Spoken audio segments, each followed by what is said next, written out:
সূরা আরাফ 9 নম্বর পারা 2 নম্বর পৃষ্ঠা প্রথম নম্বর লাইনে আল্লাহ রাব্বুল আলামিন বলছেন ওয়ালাউ আন্না আহলাল কুরা আমানু ওয়াত্তাকাউ লাফাতাহনা আলাইহিম বারাকাতিম মিনাস সামাই ওয়াল আরদ। আল্লাহ বলেন ওয়ালাউ আন্না আহলাল কুরা, যদি কোন এলাকার মানুষ ঈমান গ্রহণ করে, ঈমান আনে আর আল্লাহকে ভয় করে, আল্লাহ তাআলা বলেন ওই বান্দা বান্দির জন্য, এলাকার মানুষের জন্য আল্লাহ তাআলা আসমান জমিনের বরকত দান করে দিবেন। এই জমিনের মালিকানা ও বন্ধুরা রে, জমিন থেকে নিয়ে তাহাতাস সারা এবং জমিন থেকে নিয়ে উপর দিকে আসমান পর্যন্ত পুরাটাই মালিকানা তোমার, সবগুলো সম্পত্তির মালিক তুমি। জমানার ব্যবধানে কি হয়ে গেল, ওই যুগে মানুষ কলসির স্বর্ণের কলসি নিয়ে করে ধাক্কা ধাক্কি, এই যুগে মানুষ করে টানাটানি। কতটা ব্যবধান।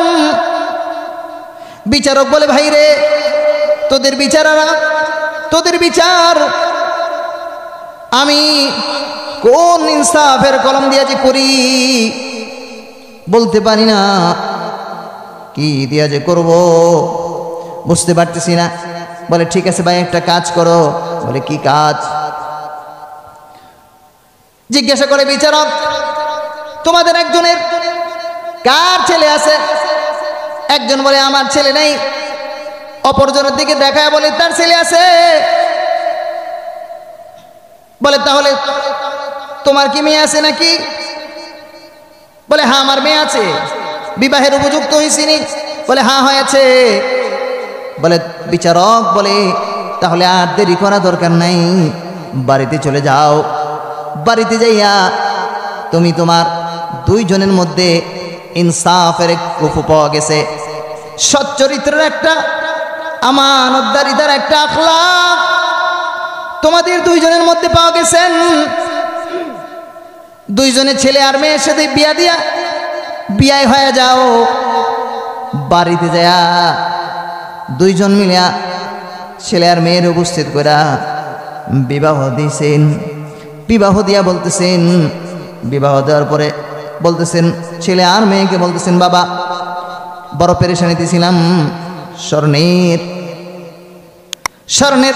কলসি নিয়ে বড় পেরেশানিতে ছিলাম, নাও তোমাদেরকে এখন থেকে মালিক বানায় দিলাম, তোমরা এটার মালিক হয়ে গেলা।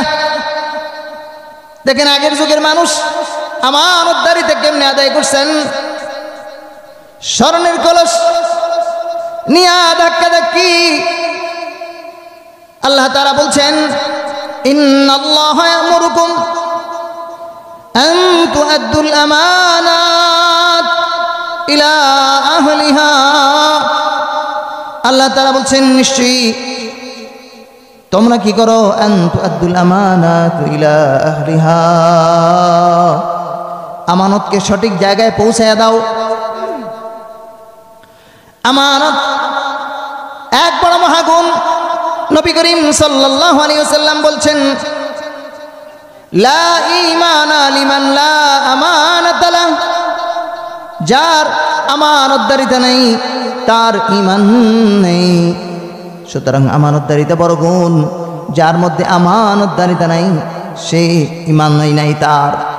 সুতরাং সমাজের মানুষগুলোর আমানতদারিতা আসতে হলে, নেতার মধ্যে যদি আমানতদারিতা থাকে, আশা করা যায় প্রজার মধ্যেও আমানতদারিতা আসবে,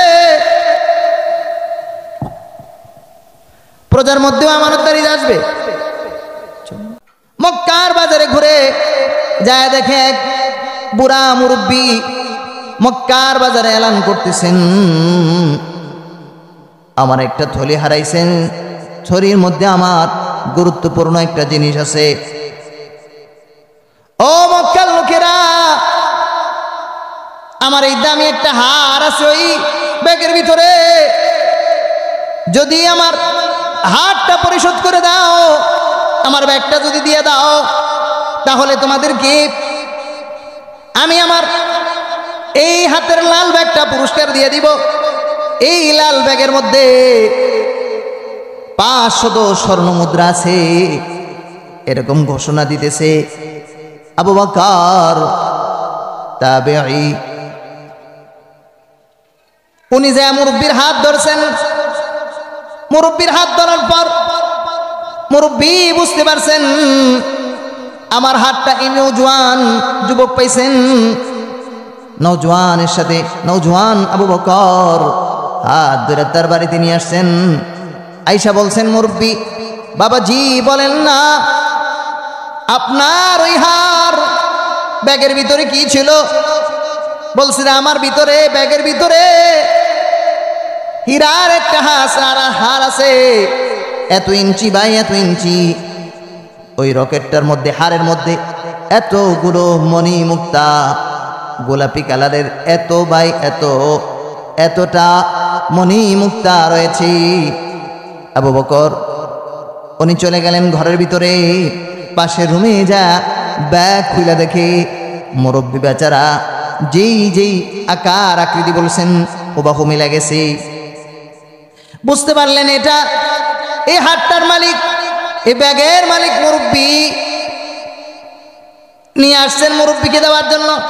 যখনই মুরব্বিকে দিয়া দিলেন, এই বুড়া সাথে সাথেই তার লাল কালারের ব্যাগ 500 স্বর্ণ মুদ্রা যেটার মধ্যে আছেন, ওই স্বর্ণ মুদ্রা আবু বকরকে দিলে আবু বকর বুড়ারে ডেকে বলে, বুড়ারে এই মাত্র আমানতদারিতার একটা ইবাদত, আমানতদারিতা একটা ইবাদত, ইবাদতটা মাত্র সম্পাদন করলাম। বুড়ারে আমানতদারিতা এক ইবাদত, ইবাদত আদায় করে দুনিয়ার কোন মানুষের কাছে আমি এর পুরস্কার নিতে চাই না। আমি স্বয়ং হাসরের ময়দানে আমার মালিক আল্লাহর কাছ থেকে পুরস্কার নিতে চাই। তবে রে বুড়া শোনা নাও, আমার কিন্তু 3 দিন যাবত আমার খানা নাই। অভাব অনাহারে আজকে 3 দিন যাবত আমার কিন্তু পেটে খানা নাই, ক্ষুধার যন্ত্রণা ঘুরি। আমার জন্য তোমার হাড় বিক্রি করা খাওয়াও আমার জন্য হালাল ছিল। দেখেন আবু বকর কত বড় আল্লাহওয়ালা ছিলেন, আল্লাহকে ভয় করতেন। এই আবু বকর সেই আবু বকর সিদ্দিক না, তিনি একজন তাবেঈর পরবর্তী পর্যায়ের বিখ্যাত একজন আল্লাহওয়ালা আবু বকর। এই যুগে যদি এমন হয়তো 3 দিন যাবত না খেয়ে আসি, আর যদি এত দামি একটা জিনিস পাওয়া যায়, তা আমরা মনে করতাম ক্ষুধার তাড়নায় ঘোরার কারণে মনে হয় আল্লাহর পক্ষ থেকে আমার জন্য এই ধরনের নাজ নেয়ামত পাঠাইছেন। কিন্তু বেচারা আবু বকর হার তো বিক্রি করেই নাই, বিপরীত দিকে পুরস্কার নেয় না। বুড়াকে ডেকে বলে, বুড়া রে দুনিয়ার মানুষের কাছ থেকে ইবাদত করা পুরস্কার নিয়া হাসরের ময়দানে আল্লাহ পাকের হাত থেকে পুরস্কার থেকে বঞ্চিত হইতে চাই না। দোস্ত, কিছু কিছু আমানতদারিতার কিছু কিছু আমলের পুরস্কার আল্লাহ তাআলা দুনিয়ায়ও দেন, কিন্তু আল্লাহর ওয়াদা আমলের পুরস্কার পরকালে দিবেন, এটা তো মিস নাই। আল্লাহ তাআলা বলছেন, মান আমিলা সালিহাম মিন যাকারিন আও উনসা ওয়া হুয়া মুমিন ফালানুহইয়ান্নাহু হায়াতান তাইয়্যিবা। আল্লাহ তাআলা বলেন, মান আমিলা সালিহা, যে ব্যক্তি নেক কাজ করবে, যে ব্যক্তি মান আমিলা সালিহাম মিন যাকারিন আও উনসা, পুরুষ হোক আর মহিলা হোক, যখনই সে কোনো নেক কাজ করবে, ফালানুহইয়ান্নাহু হায়াতান তাইয়্যিবা, আল্লাহ তাআলা বলেন আমি দুনিয়ার জমিনে তার চমৎকার হায়াত দান করব। দুনিয়ার জমিনে তো পুরস্কার দিবেন। রব্বে কারীম সূরা আরাফ 9 নম্বর পারা 2 নম্বর পৃষ্ঠা 1 নম্বর লাইনে আল্লাহ রাব্বুল আলামিন বলছেন, ولو أن أهل القرى آمنوا واتقوا لفتحنا عليهم بركات من السماء والأرض আল্লাহ বলেন ولو أن أهل القرى যদি কোন এলাকার মানুষ ঈমান গ্রহণ করে ঈমান আনে আর আল্লাহকে ভয় করে আল্লাহ তাআলা বলেন ওই বান্দা বান্দির জন্য এলাকার মানুষের জন্য আল্লাহ তাআলা আসমান জমিনের বরকত দান করে দিবেন। ও বন্ধুরা রে, আজকের এই মাদ্রাসা উদ্বোধন উপলক্ষে যেই প্রোগ্রামের আয়োজন, উদ্দেশ্য হলো মানুষ যেন দিন বুঝে নেয়, মানুষ যেন দিনদার হয়ে যায়। বাচ্চারা যখন দিনদার হবে এরাই তো পরবর্তী জেনারেশন, এরাই তো যুবক হবে, এরাই তো দেশ চালাবে। এদের মধ্যে যদি আমানতদারিতা না থাকে তাহলে দেশের টাকা তো বিদেশে পাচার হবেই, যেহেতু আমানতদারিতা নাই। এই জন্য দেশের টাকা বিদেশে যেন পাচার না হয়, এই জন্য বাচ্চাদেরকে মাদ্রাসা পড়ানো দরকার। দিন যারা বুঝে এদেরকেই ক্ষমতায় নেওয়া দরকার, বিষয়টা ভালো করে মাথায় নেওয়া দরকার। বন্ধুরা রে, কিছু কিছু ইবাদতের পুরস্কার রব্বে করিম পরকালে তো দিবেন, দুনিয়ার জমিনেও দেয়। এই আবু বকর বেশ কিছুদিন পর লঞ্চ সফর, নৌকা ভ্রমণে সফরে গেলেন।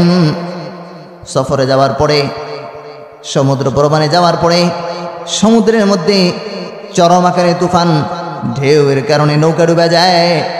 নৌকা ডুবন্তের কারণে সাথী সঙ্গী যারা ছিল সবাই মারা পড়ে যায়, দুনিয়া থেকে বিদায় নেয়। আবু বকর কোন রকমে বাঁচায়া দেন আল্লাহ, হায়াত রেখে দিছেন আল্লাহ। হায়াত রাখার কারণে যখন হুশ ফিরে আসছে, তাকায় দেখেন নদীর পারে, সমুদ্রের পারে পড়ে আছে। তাকায় দেখে আশপাশে কোনো মানুষ নাই। মনে মনে যতটুকু ভাইবা চিন্তা করে বাইর করলেন, সতী সঙ্গী যারা ছিল সবাই তো দুনিয়া থেকে বিদায় নিয়েছেন। কষ্ট করে দীর্ঘ ক্লান্তি করার পর একটু উঠে দাঁড়ানোর চেষ্টা করলেন। আশপাশে তাকায় দেখে মনে হয় একটা বসতি এলাকা দেখা যায়, মানুষের এলাকা দেখা যায়। ওই এলাকায় মনে হয় যেন একটা মসজিদ দেখা যায়, মনে হলো মুসলিম এলাকা। কেমনে বুঝলে মুসলিম এলাকা? তাকায় দেখে একটা মসজিদের মিনার দেখা যায়। ভাবলেন সাথীরে, মনে হয় কেউ নেই, আমাকে যেহেতু আল্লাহ বাঁচায় দিছেন, আল্লাহর নেয়ামতের শুকরিয়া আদায় করা দরকার। নেয়ামতের শুকরিয়া আদায় করার জন্য এই আবু বকর তিনি চলে গেলেন, দৌড়ায় মসজিদে যায়। মসজিদ খোলা পায়া মসজিদের ভিতরে ঢুকা যায়। মসজিদের ঢুকা নামাজ শুরু করে দিয়েছেন, শুকরিয়া আদায়ের নামাজ পড়ে 2 রাকাত নামাজে দাঁড়ায় যায়। আর মনে পড়ে যায় কোরআনে কারীমের আয়াত তেলাওয়াত করতেছেন।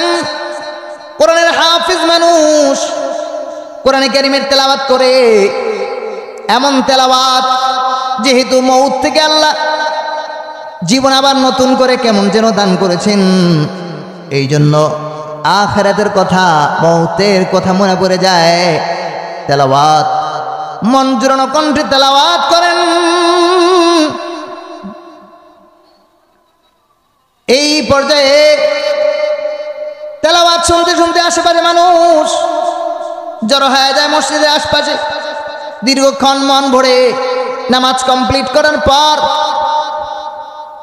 নামাজ কমপ্লিটের পর আশপাশে মানুষ কি বলে, সালাম কালাম দিয়া বলতেছে, ভাই গো আমি মক্কার মানুষ, সমুদ্র ভ্রমণে যায়া নৌকা ডুবিতে পড়ে গেছি, আমাকে একটু পথ বদলায় দাও, আমি কেমনে মক্কায় যেতে পারি। এলাকার মানুষ ডেকে বলে, ও মুসাফির, তুমি তো এমনি এমনি আসো না এখানে, তোমারে আল্লাহ বড় দয়া করে আমাদের এলাকায় পাঠিয়ে দিছেন, এমনি এমনি তুমি আমাদের এলাকায় আসো নাই, আল্লাহ বড় দয়া করে আমাদের এখানে পাঠাইছেন। তোমাকে আমরা আর যেতে দিব না, কারণ আমাদের মসজিদের ইমাম সাহেব কিছুদিন আগে দুনিয়া থেকে বিদায় নিয়েছেন। ওইরকম একজন ইমাম আমরা আর পাই না, যার তেলাওয়াত শুনে দিল ঠান্ডা হবে, এরকম তেলাওয়াতওয়ালা ইমাম পাইতেছি না। ও আবু বকর, তোমারে আমরা আর যেতে দিব না, তুমি আমাদের এখানে থাকবা। আগের ইমাম সাহেব ছিলেন আমাদের শিক্ষক, তিনি আমাদেরকে কোরআন শিখাইতেন, তিনি আমাদেরকে মাসআলা মাসাইল শিখাইতেন। আজ থেকে তুমি হবে আমাদের উস্তাদ, আমরা হব তোমার কোরআনের ছাত্র। বন্ধুরা রে, আজকে সেই মাদ্রাসার উদ্বোধন। ছাত্র হওয়ার জন্য অনেক লাভ। দুনিয়ায় তো আমরা মাদ্রাসা করতেছি, আল্লাহ তাআলা আসমানেও লেখাপড়ার বিষয়ে আলোচনা করেছেন। আদম আলাইহিস সালামকে বাহিরের মাইক বন্ধ করে দিতে বলে, বাহিরের মাইক বন্ধ করে দিতে আজানের সময়। হ্যাঁ, আদম আলাইহিস সালামকে আল্লাহ তাআলা আসমানেও লেখাপড়া করাইছেন। সুতরাং মাদ্রাসা কিন্তু জমিনে না, আসমানেও মাদ্রাসা হয়েছে। প্রথম নাম্বার মাদ্রাসা আসমানে হয়েছে, কারণ আল্লাহ তাআলা আদম আলাইহিস সালামকে যখন ফেরেশতাদেরকে বললেন, ফেরেশতারা তোমরা সিজদা করো, তোমরা সিজদা করো, আদমকে ফেরেশতারা তো আল্লাহর কথা শুনে সিজদা করে দিলেন। কিন্তু আল্লাহ তাআলা বুঝাইলেন, ফেরেশতা তোমাদের চাইতে আদমের মর্যাদা বেশি। কেমনে বেশি? একটা প্রশ্নোত্তর পর্ব হইল। আল্লাহ জানতে চাইলেন এই এই এই নামগুলো তোমরা জানো নাকি? ফেরেশতারা বললেন, না আল্লাহ, আমরা তো জানি না। আদম আলাইহিস সালামকে বললেন, ও আদম তুমি বলে দাও। আদম আলাইহিস সালাম ওই নামগুলো সবাইরে শোনাই দিলেন। আসলে আদম কেমনে শোনাইলেন? আল্লাহ তাআলা কোরআনে কারিমে বলছেন, আদম আলাইহিস সালাম কি আল্লাহ তাআলা আগেই রব্বে কারীম নিজে উস্তাদ হয়ে আদম পয়গম্বরকে ছাত্র হিসাবে শিক্ষা দিয়েছিলেন। ওয়াল্লামা আদামাল আসমা কুল্লাহা থুম্মা আরাদাহুম আলাল মালাইকা। আল্লাহ তাআলা কিছু ইবাদতের পুরস্কার দুনিয়ার জমিনে দান করেন, পরকালে তো দিবেন। কেমন দেওয়া দিবেন? রব্বে কারীম বলেন, মা তাশতাহি আনফুসুকুম ওয়া লাকুম ফিহা মা তাদউন। মা তাশতাহি আনফুসুকুম, বান্দা তুমি যেমন চাইবা ওই রকমই আল্লাহ দান করবেন পুরস্কার। তার মানে হলো আল্লাহ দান করবেন কেমন? এক তো আল্লাহর দিদার, সবচেয়ে চমৎকার উত্তম পুরস্কার, এর চাইতে বড় পুরস্কার হতে পারে না। তবে দুই নাম্বারটা হইল আল্লাহ যেটা দান করবেন, বান্দার মনে যেটা চাহিদা থাকবে ওটাই আল্লাহ দান করবেন। সেটা হলো চোখ যেটা চাইব, আপনার চোখ। আপনার চোখ কি চায়? দুনিয়ায় দেখবেন চোখ তো কত কিছু চায়। বেশি দেখলে স্যান্ডেল খুইলা ফেলায়, বেশি দেখলে মামলা দিয়ে দেয়, এত টাকাইছস কেন? বেশি দেখলে আবার গালিও দেয়। বুঝাইতে চাইলেন মালিক, মা তাশতাহি আনফুসুকুম ওয়া লাকুম ফিহা মা তাদউন। বান্দার চোখ যেমন চাইব পরকালে আল্লাহ তেমনই দান করবেন। আর কিছু কিছু পুরস্কার এমনও আছে যেটা আল্লাহ দুনিয়াতেও দান করেন, যেটা এই আবু বকর কে দান করেছিলেন। এবার আবু বকর ইমাম হয়ে গেলে কিছুদিন পর এলাকার মানুষ বলে, ও আবু বকর, যেহেতু আমাদের এলাকায় থাকবাই, নওজোয়ান মানুষ, বিবাহ করা দরকার। বলে, হ্যাঁ বিবাহ তো করা দরকার। তাহলে আমাদের এলাকায় একটা সুন্দরী মেয়ে আছে যার স্বভাব চরিত্র আখলাক অনেক উন্নত। বলে, আমাদের আগের ইমাম সাহেব উনি তো দুনিয়াতেই বিদায় নিয়েছেন, তার একটা মেয়ে আছে যিনি আমরা তার গুণগান সম্পর্কে খুব জানি। বলে, ঠিক আছে, তাহলে তোমাদের কথায় যেহেতু এলাকায় থাকতেও হবে, বিবাহ দরকার, রাজি হয়ে গেলে বিবাহ হয়ে গেল। বিবাহ কত সহজ, আমরা তো বিবাহটারে বড় কঠিন বানায় ফেলাইছি। অথচ আল্লাহ তাআলা কোরআনে কারীমের সূরাতুন নূর 18 নম্বর পারা 13 নম্বর পৃষ্ঠায় প্রথম নম্বর আয়াতে আল্লাহ বলছেন, ওয়ানকিহুল আয়ামা মিনকুম ওয়াস-সালিহিন মিন ইবাদিকুম ওয়া ইমাইকুম ইন ইয়াকুনু ফুকারা। আল্লাহ বলেন, তোমরা বিবাহ দিয়ে দাও অবিবাহিত যারা আছে, যাদের স্বামী নাই, পরিত্যক্তা, তালাক প্রাপ্তা অথবা স্বামী মারা গেছেন। আল্লাহ বলেন তোমরা এদেরকে বিবাহ দিয়ে দাও। যদি তারা গরিব হয় তাহলে আল্লাহ বলেন গরিব হলেও বিবাহের কারণে আল্লাহ ধনী বানায় দিবেন। আল্লাহ বলেন আল্লাহু ওয়াসিউন আলীম। তোমরা মনে করতে পারো যে বিবাহ হওয়ার পর কেমনে ধনী হবে, আল্লাহ বলেন আমি এগুলো জানি, সব কিছু শুনতে পাই। আল্লাহর কাছে অভাব নাই। মালিক কখন চায় বাদশারে ফকির বানায় দেন। এই জমানায় মানুষ নিজের চোখে দেখতে পাইল স্কুল কলেজ ভার্সিটির ছাত্ররা যেগুলো পোলাপান বাচ্চারা চাইছিল একটা, হয়ে গেল আরেকটা। চোখে আর সেই ফেরাউন নমরুদের কাহিনী দেখাইতে হবে না। দুনিয়ার মানুষ যেটা কল্পনা করে নাই, এই যুগে গত জুলাই আগস্টে দুনিয়ার মানুষকে আল্লাহ দেখে দিলেন। দুনিয়ার মানুষ যা বুঝতেও পারে না, কল্পনাও করে না, আমি রব ওইটা ঘটায় দেই। আবু বকরকে বিবাহ হয়ে গেল, স্বামী স্ত্রী। রাতের বেলা হঠাৎ করে স্ত্রীর গলার দিকে স্বামীর নজর যায়। স্বামী গলার দিকে তাকায়, দেখেন গলায় সেই পরিচিত হাতটা মনে হইতেছে। তাকাইছেই, চোখ আর ফিরায় না। বিবি খেয়াল করে দেখে, কিরে এত সুন্দর। মানুষ তার প্রশংসা করলো, এ আবু বকর ইমাম সাহেব বড় জ্ঞানী গুণী আল্লাহ বলা, দুনিয়ার লোভ নাই। এখন তো মনে হয় সম্পদের লোভও আছে, নাহলে আমার হারের দিকে তাকায় রয়েছে কেন? দীর্ঘক্ষণ তাকানোর পর বিবি সন্দেহ করতে পারে। এই জন্য স্বামী ডেকে বলে, বিবি রে, তোমার মনে সন্দেহ হইতে পারে যে আমার দিলে মনে হয় দুনিয়ার লোভ। বিষয়টা এমন না। আমার মনে হয় এই হারটা ওই হার যে হার আমি মক্কার বাজারে পাইছিলাম আর মালিক ফেরাই দিছিলাম। ওই মালিক আমার একটা ব্যাগ পুরস্কার দিছিল 500 স্বর্ণ মুদ্রা। আমি মালিক রে পুরস্কারটাও ফিরাই দিয়ে বলছিলাম, মালিক রে, বুড়া রে, তোমার পুরস্কার নিয়ে আসনের ময়দানে আল্লাহর দরবার থেকে পুরস্কার থেকে বঞ্চিত হইতে চাই না। যখনই এই কথা বলছে, বিবি স্বামীর জড়াই দিয়ে বলে, স্বামী রে, স্বামী গো, আমার বাবা আপনি সেই আবু বকর। আমার বাবা বড় আফসোস করতে করতে দুনিয়া থেকে বিদায় নেয়। আর বারবার বলতো, মক্কা একজন যুবক দেখছিলাম রে মা, জান্নাতি মানুষ যদি দেখতে হয় তার দিকেই তাকাইতে হবে। কেমন যেন জান্নাতি মানুষ। এত দামি হাতটা পাওয়ার পর নিজে তো নেই, বরং পুরস্কার যেটা দিলাম ওইটাও গ্রহণ করে নাই। আমার বাবা মরার আগে বারবার আফসোস করতো, এ ধরনের একটা জান্নাতি মানুষের কাছে যদি আমার মেয়েটা দিতে পারতাম। স্বামী, আপনাকে আল্লাহ তাআলা পরকালেও পুরস্কার দিবেন। দুনিয়ায় আল্লাহ শুধু হারের মালিক বানান নাই, হারের মালিকওয়ালারেও আপনার মালিক বানায় দিছেন।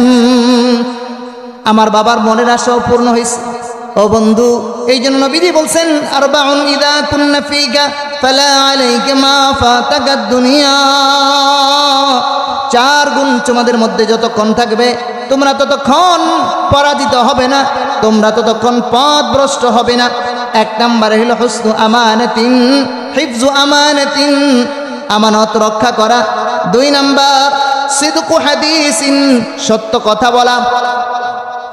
ওই জন্যই তো আল্লাহ তাআলা বলছেন, কুনু মা'আস সাদিকিন, সত্যবাদীদের সঙ্গী হয়ে যাও। রাসূলুল্লাহ সাল্লাল্লাহু আলাইহি ওয়াসাল্লাম বলছেন, আস-সিদকু ইউনজি ওয়াল কিযবু ইউলিক, সত্য মানুষকে মুক্তি দেয়, মিথ্যা মানুষকে ধ্বংস করে দেয়। সত্য মানুষকে জান্নাতের পথ দেখায়। as-sidqu yunji, সত্য মানুষকে মুক্তি দেয়। as-sidqu, সত্য মানুষকে কি দেয়? মুক্তি দেয়। কেমনে মুক্তি দিবে? সত্য মানুষকে নেক আমলের দিকে ধাবিত করে, আর নেক আমল মানুষকে জান্নাতের দিকে ধাবিত করে, পথ দেখায়। মিথ্যা মানুষে ইয়াহদি ইলাল ফুজুর, মিথ্যা মানুষে গুনাহের পথ দেখায়, আর গুনাহ মানুষকে জাহান্নাম পর্যন্ত পৌঁছায় দেয়। এই জন্য সত্য কথা বলা, সত্য কথা বললে দুনিয়াও মুক্তি পাওয়া যাবে, আখিরাতেও মুক্তি পাওয়া যাবে। রাসূল করিম সাল্লাল্লাহু আলাইহি সাল্লাম এত সত্যবাদী ছিলেন, সত্য কথা এই পরিমাণ বলতেন। এই জন্য যারা নবীজিকে বিশ্বাস করে নাই, নবীজিকে মানে নাই, কোরআন মানে না, নবীকে নবী বলে মানে না, তারপরেও মক্কার কাফেররা নবীজিকে আল আমিন, বিশ্বাসী বলে উপাধি দিয়েছেন। কেন? নবীজি কখনো মানুষের আমানতের খেয়ানত করেন নাই, নবীজি কখনো মানুষের সাথে মিথ্যা কথা বলেন নাই। এই জন্য সত্যের গুণ আমাদের অর্জন করা দরকার। বিখ্যাত একজন বুজুর্গ আল্লাহওয়ালা, এই যে আমরা পরিচিত শেখুল হাদিস জাকারিয়া রহমতুল্লাহ আলাইহির নাম বহু শুনেছি, ফাজাইল আমল যিনি লিখেছেন, ওনার ভাই শেখ ইয়াহিয়া কান্দলবি, জাকারিয়া শেখ জাকারিয়া কান্দলবির ভাই ইয়াহিয়া কান্দলবি হিন্দুস্তানে যখন এক জায়গায় একটা সরকারি খাট জমি নিয়ে দুই দলে পারাপারি, এক দল কয় এই জায়গা এটা মসজিদের জায়গা, আরেক দল বলে এটা মন্দিরের জায়গা। মানে যখন মুসলমানরা একটু প্রভাবশালী হয়, আইসা মসজিদের একটা সাইনবোর্ড টানায় দেয়, এখানে মসজিদ হবে। আবার 2-4 বছর পরে হিন্দুরা যখন ক্ষমতায় আসে, তখন আরেকটা সাইনবোর্ড হয়, এখানে মন্দির হবে। যেমন আমাদের দেশে বিএনপি যখন থাকে তো এদের সাইনবোর্ড থাকে, আবার যখন আওয়ামী লীগ আসছে 15 বছরে এদের সাইনবোর্ড, জুলাই আগস্টের পরে এদের আর সাইনবোর্ড খুঁজে পাওয়া যায় না, এখন কিন্তু আরেক দলের সাইনবোর্ড লেগে গেছে। ঠিক এরকম এক দলের মুসলমানদের সাইনবোর্ড থাকে কিছুদিন মসজিদ হবে, আবার মুসলমানরা দুর্বল হয়ে গেলে অমুসলিম হিন্দুদের সাইনবোর্ড চলে আসে মন্দির হবে। ঝগড়াঝাড়ি বাদ দিয়ে এক পর্যায়ে বলে চলো আদালতে যাই। আগের যুগের বিচারকরাও বলো ভালো ছিল, হিন্দু হলেও ভালো ছিল, ন্যায়পরায়ণতা ছিল। আরে আগের যুগের মুসলিম অমুসলিম এত দ্বন্দ্ব করতো না, মিলাজিলা খাইতে পারতো। এ যুগের মুসলিম অমুসলিম তো দূরের কথা, মুসলমানরাও তো নিজেরা মিলাজিলা খাইতে পারে না। দলের কারণে এক দলের পিটাপিটি লাগাইয়া দেয়। আমরা তো দলাদলি করি না, কিছু বলতেও চাই না, তোমরাই ক্ষমতা থাকো, তোমরাই খাও, কিন্তু নিজেরা মিলাজুলা খাও না, তাহলে তার ঝামেলা হয় না। ও দোস্ত, বিচারকের কাছে বিচার যাওয়ার পর বিচারক চিন্তা করলেন, এটা যেই জমিনে কোনো কাগজপাতি নাই, এটার সমাধান কেমনে করবা?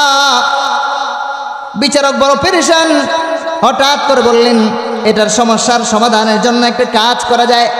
বলে কি কাজ করব? এলাকায় যায় দেখো সবচেয়ে বড় বয়োজ্যেষ্ঠ মানুষ, বলো না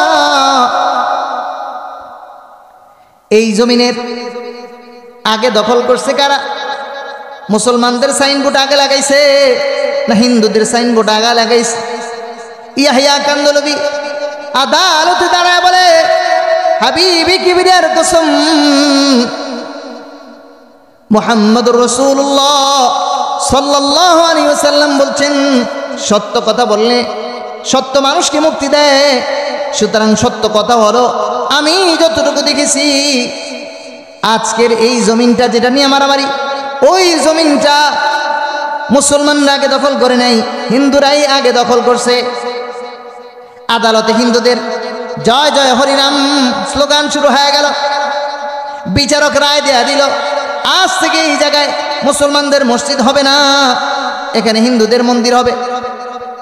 মুসলমানরা আদালত থেকে বের হয় আর ইয়াহিয়ারে গালিগালাজ করে, মুসলমানদের সাক্ষী দে মসজিদের জায়গা হারাইলাম, এর থেকে কপাল পরা আর হইতে পারে নাকি?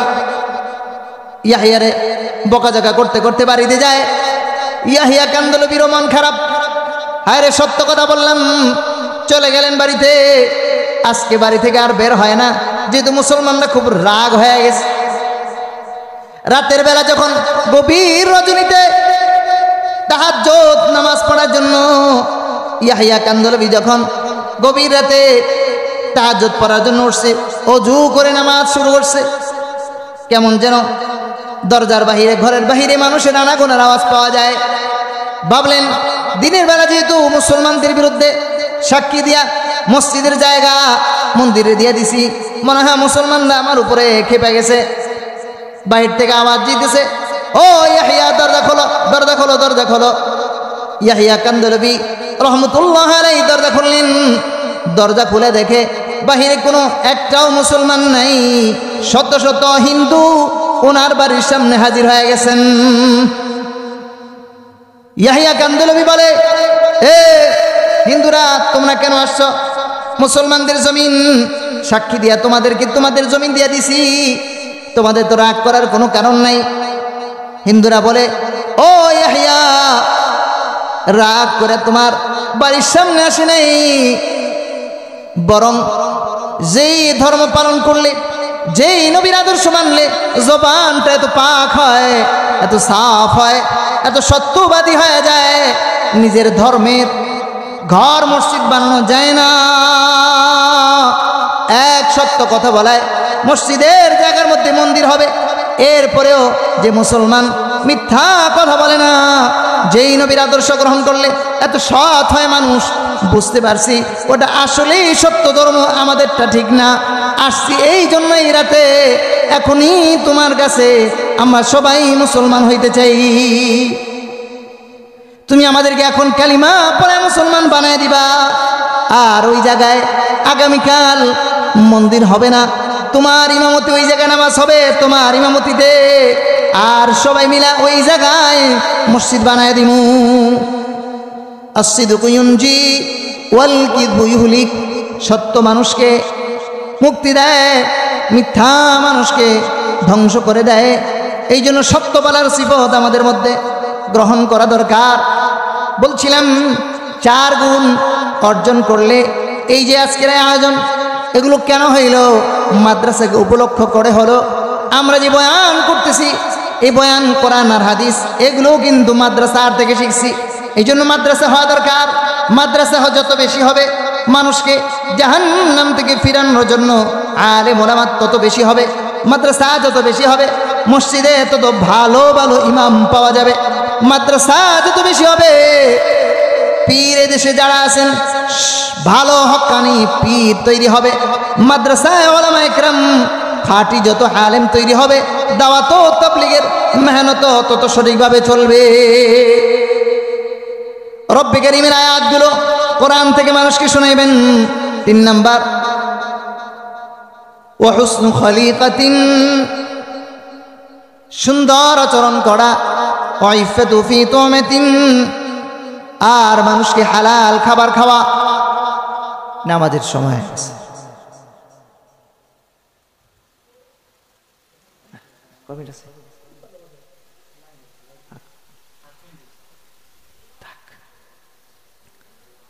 নামাজের সময় হয়ে গেছে।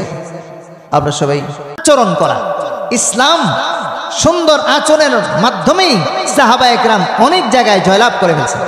নবী করিম সাল্লাল্লাহু আলাইহি ওয়াসাল্লাম সুন্দর আখলাক দেখাইছেন, আর নবীর সুন্দর আখলাক দেখা দেখা, চরিত্র দেখা দেখা কাফেররা মুসলমান হয়ে গেছে। আমাদের চরিত্র সাহাবায়ে কেরামের এত ওইরকম সুন্দর আচরণ, সাহাবাদের থেকে আমাদের শিক্ষা গ্রহণ করা দরকার। রাসূল করিম সাল্লাল্লাহু আলাইহি ওয়াসাল্লাম যেমন সুন্দর আচরণ করেছেন মানুষের সাথে, আমাদের ব্যবহারও ওই রকম করা দরকার। আল্লাহ তাআলা আমাদেরকে এই সমস্ত গুণগুলো অর্জন করার তৌফিক দান করুন। ওয়া আখির দাওয়ানা আলহামদুলিল্লাহি রাব্বিল আলামিন।